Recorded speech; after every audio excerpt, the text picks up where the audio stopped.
আসসালামু আলাইকুম, ভীতি কিচেনে সবাইকে স্বাগতম। আমার আজকের রেসিপি তেলে ডুবানো জলপাইয়ের আস্ত আচার। টক ঝাল মিষ্টি এই আচারটি আপনারা রোদে দেওয়া ছাড়া 1 বছর সংরক্ষণ করে রাখতে পারবেন। খিচুড়ি, পোলাও কিংবা সাদা ভাত সবকিছুর সাথে এই আচারটা সুস্বাদু ও মুখরোচক লাগে। ভিডিওটি ভালো লাগলে চ্যানেলটা সাবস্ক্রাইব করার অনুরোধ রইল। জলপাই আচারটা তৈরি করার জন্য এখানে আমি 1 কেজি পরিমাণ জলপাই নিয়েছি। জলপাইগুলি আমি ভালো মতো ধুয়ে একটা ছুরির সাহায্যে এভাবে আমি দাগ কেটে নিব। একটা জলপাই আপনাদেরকে আমি কেটে দেখাচ্ছি। এটা এমন ভাবে কাটতে হবে যাতে বিচি পর্যন্ত ঠেকে।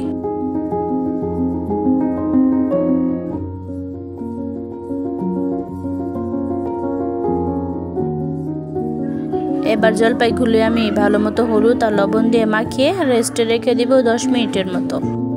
এবার হাতের সাহায্যে আমি লবণ আর হলুদটাকে জলপাইয়ের সাথে ভালো মতো মাখিয়ে নিব। এতে করে জলপাইয়ের ভিতরে লবণটা ভালো মতো ঢুকে যাবে। এবার আচারটা তৈরি করার জন্য চুলায় আমি একটা প্যান বসিয়ে দিয়েছি আর এর মাঝে দিয়ে দিব এখানে 1 কাপ পরিমাণ সরিষার তেল। যেহেতু এটা তেল ডুবানো আচার তাই তেলটা একটু বেশি লাগবে। এখন আমি এর মাঝে দিয়ে দিব 4টা শুকনা মরিচ আর 2টা তেজপাতা। তারপর দিয়ে দিব পাঁচফোড়নটা একটু ভেজে তারপর দিয়ে দিব। এবার দিয়ে দিব কিছু আস্ত রসুনের কোয়া। রসুনগুলা কিছুক্ষণ ভেজে তারপর দিয়ে দিব ম্যারিনেট করা জলপাই। সবগুলা জলপাই আমি এভাবে দিয়ে দিব।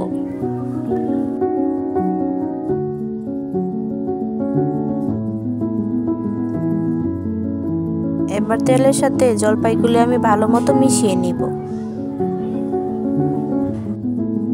এবার এর মাঝে দিয়ে দিব 1 চা চামচ সরিষা বাটা আর স্বাদ মতো লবণ। এখানে আমি অল্প বিট লবণও দিয়েছি, আপনারা চাইলে স্কিপ করতে পারেন। এবার ভালো মতো মিশিয়ে ঢাকনা দিয়ে ঢেকে দিব।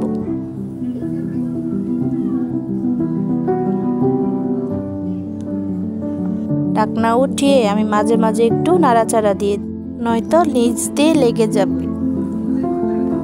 এবার আমি এখানে দিয়ে দিব 1 কাপ পরিমাণ চিনি। আপনারা চাইলে চিনিটা কম বেশি করে দিতে পারেন, কারণ আমি টকটা একটু কম পছন্দ করি, তার জন্য মিষ্টিটা একটু বাড়িয়ে দিয়েছি। এবার চিনির সাথে ভালোভাবে আমি মিশিয়ে নিব।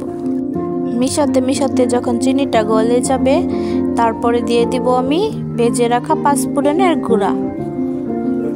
পাঁচফোড়নটা দিয়ে আর কিছুক্ষণ সময় জাল করে আমি নামিয়ে নেব।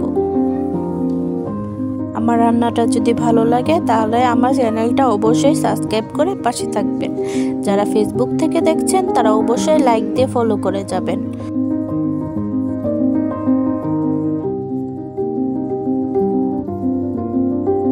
আমার আচারটা একদম হয়ে গিয়েছে। এবার আমি চুলার আঁচটাকে নিভিয়ে দিব। আচারটা ঠান্ডা হয়ে গেলে আমি এরকম একটা কাচের বয়ামের ভিতরে ঢেলে রাখবো। আপনারা চাইলে এই আচারটা ফ্রিজেও রাখতে পারেন, নয়তো বাহিরেও রাখতে পারেন। আল্লাহ হাফেজ।